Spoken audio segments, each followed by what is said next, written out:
semanas de pré-temporada.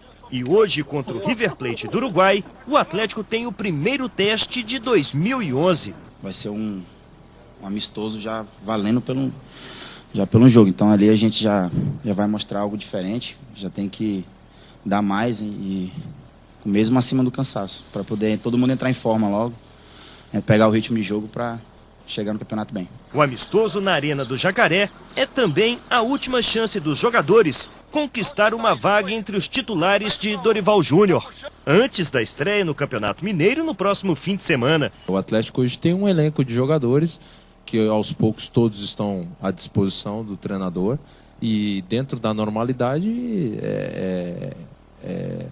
ele vai fazendo os treinamentos, as opções, as mudanças para que a equipe vá se encaixando, né? Durante o período de preparação, o treinador apostou no esquema com 3 atacantes. Mas o pouco tempo de ajuste acabou com os planos de Dorival Júnior. Quando você monta um grupo de jogadores e esses jogadores aos poucos vão se colocando e entrando à disposição do treinador, ele procura, lógico, a partir de uma equipe que ele imagina, a base, né? Mas ao mesmo tempo ele procura alternativas e ele procura também opções, né, dentro da característica de cada jogador, para que ele possa utilizar durante o jogo, para que ele possa montar a equipe. O treinador atleticano, então, voltou a equipe para o 4-4-2, sem Ricardo Bueno no ataque e com Ricardinho no meio-campo. Jobson e Diego Tardelli, no último treinamento tático antes do amistoso contra o River Plate do Uruguai, foi esta dupla de ataque escalada pelo técnico Dorival Júnior. Mas o treinador ainda depende da regularização de Jobson na Federação Mineira de Futebol para definir a equipe que vai estrear no Campeonato Mineiro no domingo contra o Funorte. Pelo menos, Jobson está confiante. Ele acredita na palavra da diretoria. O jogador vai ganhar condição de jogo até o fim de semana. O ex-botafoguense vê Diego Tardelli como companheiro ideal de ataque. Isso é bom. Fora de campo a gente já tem uma grande amizade e agora dentro de campo a gente tem que dar certo e espero que a gente consiga fazer muitos gols aí. Então, Dorival Júnior apresenta hoje. Obviamente que ainda tem muita gente para entrar nessa equipe, ele tem muitas observações para se fazer. Agora, o que a gente havia dito aqui na segunda-feira do Ricardo Bueno, pelo menos a princípio, parece que não começa mesmo, ele não vai com os 3 atacantes. Renan Ribeiro, Rafael Cruz, Hever, Werley e Leandro, Richarlison, Serginho, o Ricardinho, o Renan Oliveira, Diego Tardelli e Jobson. Essa deve ser a equipe. Obviamente o Diego Souza, o Mancini, todos estão na relação e devem entrar no decorrer dessa partida aí dentro das observações do Dorival Júnior. Muita gente pergunta, não, mas vocês falam tanto que o Mancini está bem, que o Diego Souza está bem, que tem entrado bem, que a movimentação tem sido boa. É bom lembrar sempre que eles estão fazendo à parte um trabalho físico também. Então, quando eles estiverem em condições, aí sim eles vão poder estar dentro daquilo que o Dorival espera para a equipe do Atlético, que é uma equipe de velocidade, por isso exige muito da condição física. E principalmente se ele for jogar efetivamente com 3 atacantes, vai exigir muito mais no meio, né? É mais racional o Ricardo Bueno ficar no banco. Porque bem racional, eu diria. Depois do jogo. Bem racional. Outro da entrevista de ontem, do Dorival, ele disse que ele teria uma sequência de jogos, né, Dimara? Foi. Agora, é claro Mas vai que ele surpreende, entra com ele na arena. Eu tenho a impressão que ele deve ter pensado, sabe que eu falei certo, né? Vou pra casa, vamos dizer que a minha pergunta foi muito rápida. Exatamente, porque você perguntou pra ele e você colocou ele na parede, né? E agora ele repensou, falou assim, poxa, vamos ver. Agora, não espere o Atlético hoje a 1000 por hora. Sem a menor chance, galera. Um time que tá ainda sem fazer um jogo oficial, fez um jogo treino contra o Guarani, que a gente sabe que não vale nada, vai pegar um time hoje razoável, não é um grande time, o River Plate, porque nem o da Argentina hoje, que aqui, né, não tá essas coisas. O do Uruguai, então, pior ainda. Não tá bom, o genérico... o genérico, né, e esse time do River Plate, ele foi, em 2009, ele foi 4º colocado nesse torneio aí, na Mercosul. Agora, é um Na time que Sul-Americana. pode exigir um pouquinho mais do Atlético que exigiu o Guarani, né? Mas vai ser um jogo muito morno. O Atlético no segundo tempo vai colocar 8, 9 jogadores em campo substituindo, aquela coisa toda. Isso aí. Mas é será que não vai pré-temporada. pitar aquela rivalidade sul-americana para ajudar um pouquinho? Aí o pessoal fica com mais Eu me vontade. lembro Para não daquele- correr o risco de passar o que a gente passou no jogo treino, que foi duro. Eu lembro de ter assistido ao amistoso do Atlético, do centenário entre Atlético e Penharol, e o bicho pegou naquele jogo. É verdade. Jogadores do amistoso. E era jogo de festa. Jogo de festa, centenário do Atlético. Os jogadores do Penharol vieram Quase com uma acabaram decisão com de os jogadores. campeonato. Quase quebraram os jogadores do Atlético. É verdade. Mas eu acho que dessa vez não deve acontecer. O Marcos a chamou a mesma maca, o coisa, pessoal né? tá lembrando aqui, é verdade. O Marcos pediu a maca, foi mesmo. E eu acho que dessa vez o River Plate não vai chegar com o ímpeto que o Penharol teve naquele jogo do centenário do Atlético. Acho que vai ser mesmo um jogo de preparação, as duas equipes mais cautelosas, testando várias opções dentro de campo, várias possibilidades. E sobre o Ricardo Bueno, né? Quem joga buraco acho que vai entender o que eu digo. Ele é aquele 3 de paus, aquela carta que você pode descartar, que não vai fazer falta nenhuma na sua mão. O Ricardo Bueno não deve ser o titular do ataque do Atlético, na minha opinião. Quem sabe, trabalhando aí desde o início com o Dorival Júnior, ele tem uma sequência e acabe sendo o jogador que se destacou no Campeonato Paulista do ano passado. Não é o que eu acredito, mas pode ser. Eu não jogo buraco, mas eu entendi o que ele falou, descartar. É só que o buraco que eu jogo é diferente do dele, né? Ah, é? E tem hora que o 3 de paus faz falta com a canastra. Eu sei Eu, aquele como buraco não fechado, entendo né? nada, Eu gosto de um buraco mais vou deixar. livre, então pode fazer falta também. Vou deixar as instruções para eles do buraco. Ô, Serginho, a gente sabe que o carinho que você tem pelo esporte no todo e gosta muito do futebol também, né? Pelo que você está vendo da movimentação das equipes aí em termos de Campeonato Mineiro, e obviamente elas estão preparando o time para o Brasileiro, para a Sul-Americana, para a Libertadores. Será que Minas Gerais aparece melhor esse ano? Como é que você está vendo o seu Cruzeiro da Libertadores, Serginho? Eu vi que o Cruzeiro não contratou tanto, manteve a base. E eu acho que é importante manter a base para dar uma continuidade no trabalho que já começou há um tempo. Manteve o técnico, que é uma filosofia importante, manter o treinador. O Atlético contratou muito. Tenho certeza que vai ter um pouco de dificuldade nesse início de temporada, mas ao mesmo tempo tem boas peças e boas condições de melhorar ao longo do ano, que é natural. Mas começar ganhando é muito importante a temporada para sentir o gostinho da vitória ali e ter tranquilidade, porque futebol é mais difícil trabalhar perdendo, né? E o América está subindo aí, né? Feliz por estar Chegando a elite, mas tem que no mexer. Campeonato Brasileiro. Eu não sou o mais indicado para falar o que vai colocar, o que vai tirar, não, mas eu fico satisfeito de estar na elite mais uma Agora, vez. você está sentindo essa... Porque o Serginho, a gente encontrava sempre com ele no Mineirão, né? Ficava mais fácil quando era aqui em Belo Horizonte. Agora, lá em Sete Lagoas, fora, você teve o ano passado dificuldades para acompanhar os jogos? Você gostava de ir no Mineirão? Eu adorava o Mineirão, adorava. E agora, quando ele ficar pronto, eu vou frequentar mais ainda. Eu não tive oportunidade de assistir em Sete Lagoas, nos outros lugares que os times jogaram, porque fica difícil, né? A distância para mim era complicado, tem muito pouco tempo de folga, os jogos são durante a Superliga, então o que era mais próximo da minha casa era o Mineirão e o que facilitava muito a minha vida, principalmente pelo convite do meu grande amigo Lélio Gustavo e da Rádio Itatiaia, que me proporcionavam uma supervisão e vários comentários. Cabine ao lado da pertinentes. Band, então a gente via tudo. Olha, abração pro Lélio Gustavo que está acompanhando a gente. Amanhã ele está aqui ao vivo comentando esse jogo do Atlético e o River Plate, o uruguaio. Voltando para a história da Superliga, na sexta-feira vocês têm um compromisso fora de casa. Né? E você disse que dentro de casa hoje o pessoal tem que fazer diferença nessa Superliga. Então, como é que vocês vão, uma equipe que está bem, né, bem classificada, tem até surpreendido em alguns momentos, porque eu vou te dizer que o pessoal não estava confiando muito. Né? Aos poucos vocês foram realmente readquirindo essa condição de favoritismo e acho que o Cruzeiro, o Sada Cruzeiro é uma das equipes favoritas. Como é que vocês fazem para driblar essa situação, Cássio? É importante a equipe não ter sido considerada como favorita, porque eu acho que o favoritismo Mas agora é já um mudou, viu? peso. Né? E que os atletas não escutem que você está dizendo que o time é favorito agora, para não criar esse peso, hein, gente, por favor. Mas eu acho que o time está bem entrosado. É um time bem entrosado. Vamos jogar contra um time que é concorrente ao título. Não vem bem na Superliga, que é o time do Vôlei Futuro. Todo mundo conhece a qualidade de Ricardinho, Leandro, Vissoto e No outros papel é atletas que bacana, estão né? lá. No papel, um excelente time. É o time que seria um dos favoritos a chegar ali campeão ou vice. Mas na prática não tem mostrado isso. Sofre dificuldade com a contusão do Lucão, que operou a mão. tem muito tempo que não joga, tem 2 cubanos bons jogadores e fazem uma pressão muito grande lá. Além de ser muito calor naquele ginásio, é um ginásio grande que a torcida empolgada com as contratações apoia, e a gente tem que pensar em jogar em todos os fundamentos bem. A gente não pode ficar se apegando ao ataque e esquecer de sacar, por exemplo. Passar nem se fala, porque eu acho que o ponto mais importante é passar bem para a gente ter uma distribuição homogênea do jogo. Então eu acho que vai ser um jogo complicado e um dos jogos mais difíceis desse retorno por ser fora de casa. E o passe começa exatamente com o líbero, né, Serginho? Ali é o ponto primordial do vôlei hoje. Ele tá falando pra ele mesmo. Exatamente. Então a gente tem que falar pro Serginho que o passe Ele começa tá falando pra ele exatamente mesmo. porque o primeiro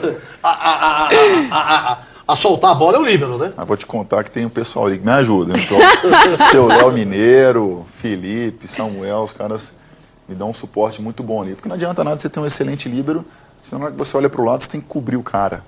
E isso é complicado, e às vezes o cara é um bom líbero. Muda muito mas ele fica tão preocupado em cobrir o companheiro que ele não consegue jogar bem, ele não faz bem o dele e não faz bem o do cara que está do lado. Então é importante ter vocês chamam a linha de zaga, a gente chama linha de passe. A gente chama a linha de passe consistente ali para ganhar os jogos. Ô Sérgio, Itabira, né, que recebeu tão bem o Cruzeiro e tem sido a casa da equipe há um bom tempo nesses jogos da Superliga.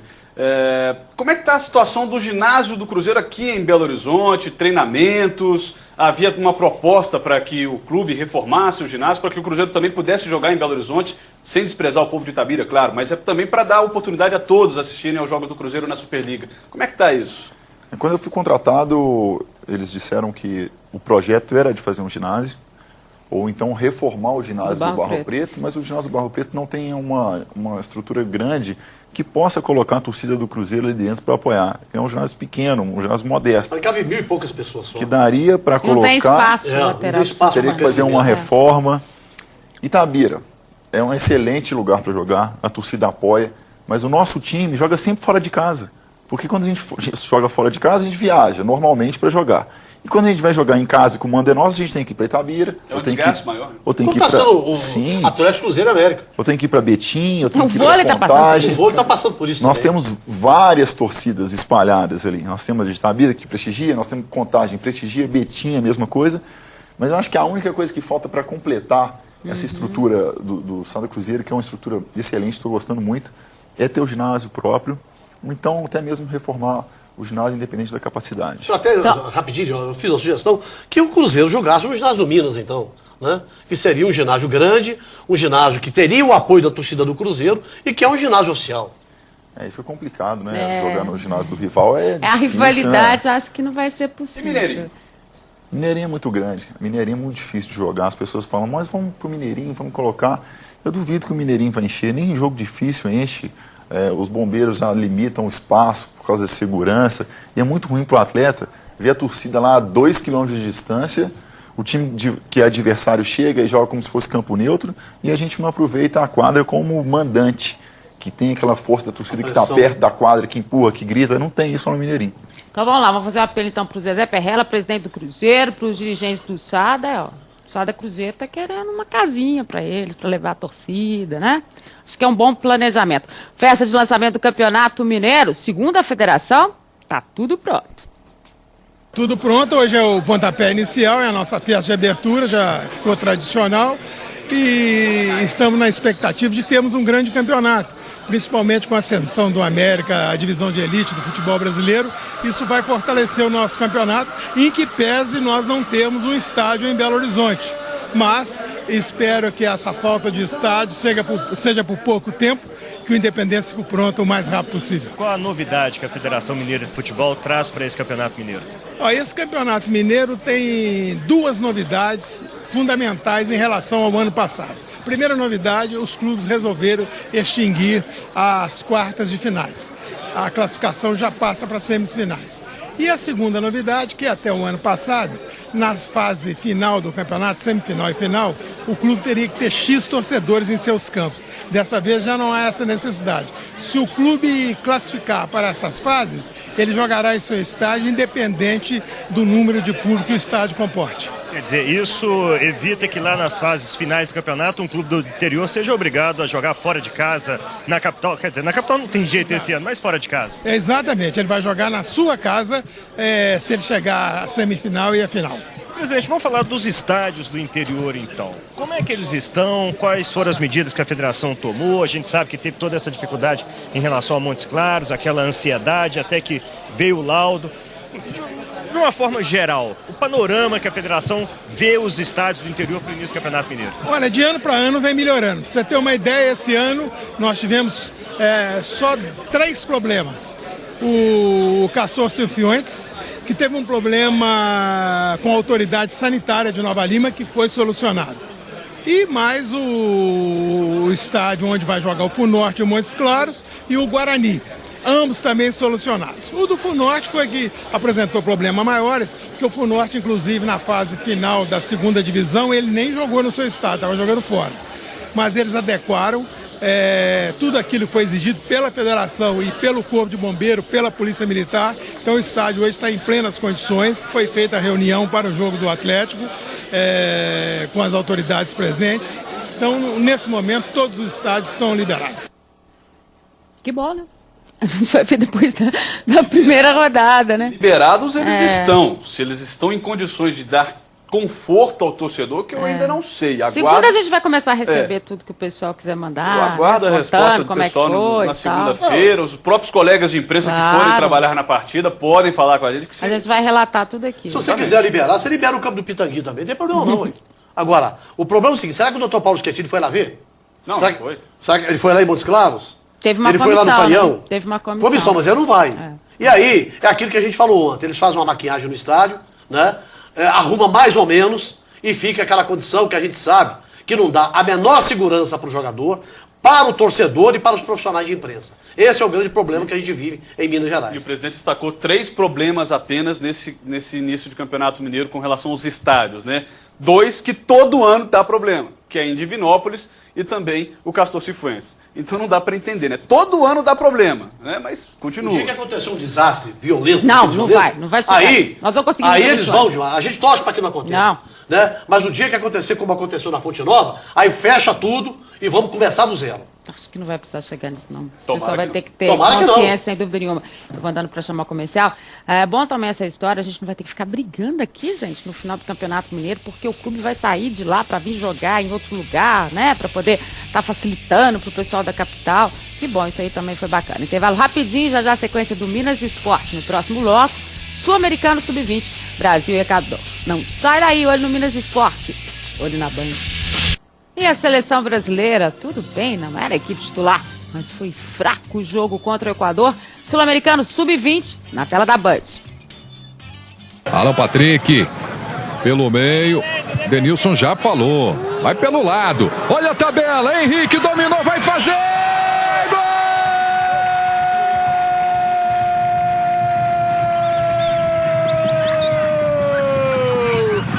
Brasil, abre o placar Henrique,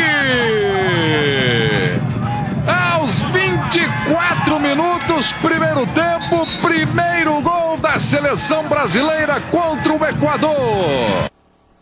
Eu gostei da participação do Oscar no primeiro tempo, ponto, acho que foi bacana. O Equador ainda teve um jogador expulso no primeiro tempo e o Brasil ainda não tirou vantagem. Começa a ficar preocupado, tudo bem que era time misto do Brasil, mas eu já não sei se eu tô vendo a Sub-20 ou a Sub-seleção. Porque contra a Bolívia também foi ruim pra caramba, e aí não era reserva, né? Justamente. Flávio. Também a mesma coisa. E outra coisa, você viu, eu vi só o primeiro tempo, o segundo tempo você não aguenta ver, não. Ah, eu vi até o final. Não, eu não aguentei, não. O jogo tava tão ruim, mas tão ruim, que você dorme. Acordei com o juiz terminando o jogo. Ah, não, eu tava no Twitter, aí não dá pra dormir. Serginho, aproveitar, pedir pra você nesse finalzinho de programa, falar com a torcida do Sada Cruzeiro, né? Você falou aí que vocês ficam pulando de cidade, né? Sim. Então dá pra fazer um apelo pro estado de Minas Gerais inteiro. Estado de Minas Gerais, prestigie o Sada Cruzeiro. Itabira, Contagem, Betim. Quem estiver próximo ali também, vale a pena, que é um time que está jogando bem e merece o apoio da torcida. E sem dúvida nenhuma, teve uma evolução muito boa nesse primeiro turno, continuando no segundo turno. E a gente sabe que são compromissos difíceis, a gente já disse aqui que essa liga está parecendo uma regularidade, está difícil de você apontar os favoritos, mas a gente pode dizer que o Cruzeiro está trabalhando bem nesse sentido, né? Vem trabalhando desde o ano passado, né? A gente costuma dizer que os atletas aparecem na frente das câmeras, mas o trabalho que é feito por trás, por todos os profissionais, é um trabalho que deve ser exaltado, porque é um trabalho muito bem feito, a coordenação principal do Marcelo Mendes, Marcelinho, auxiliar técnico, o pessoal da estatística, Thiaguinho. Não dá para citar todos, porque são muitos, mas é um trabalho muito bem feito e isso faz com que o grupo seja vencedor. Deixa a gente falar o Twitter dele, né? Fala o seu Twitter, por favor. Serginho Vôlei. Vôlei normal. Vôlei português. twitter.com/Serginho Vôlei. Só para destacar o Cruzeiro, não é só desde o ano passado, não. Há 4 anos o Cruzeiro vem crescendo no vôlei, né? Foi um 6º lugar, É um amadurecimento. o 3º no ano passado, e agora, quem sabe, o título. E só para falar dos outros também, foi muito bacana a vitória do Minas. Acho que o torcedor do Minas tem que acreditar mais na sua equipe também. Mandar um abraço pro pessoal de Montes Claros, super trabalho do Montes Claros lá também. Acho que o vôlei mineiro nessa Superliga masculina está muito bem. Minas Esporte de hoje chegando ao final. Boa tarde, Serginho. Obrigado pela presença. Boa tarde, obrigado a vocês. Boa tarde, Flávio Carvalho, Fábio Pinel. Vem aí o Minas Urgente, o Paulo Leite no comando. Na sequência tem a Bianca Laje, tudo de bom. Super programação na tarde da Band. Você sabe que aqui você tem sempre o melhor. Eu volto amanhã, 12h30. Tchau.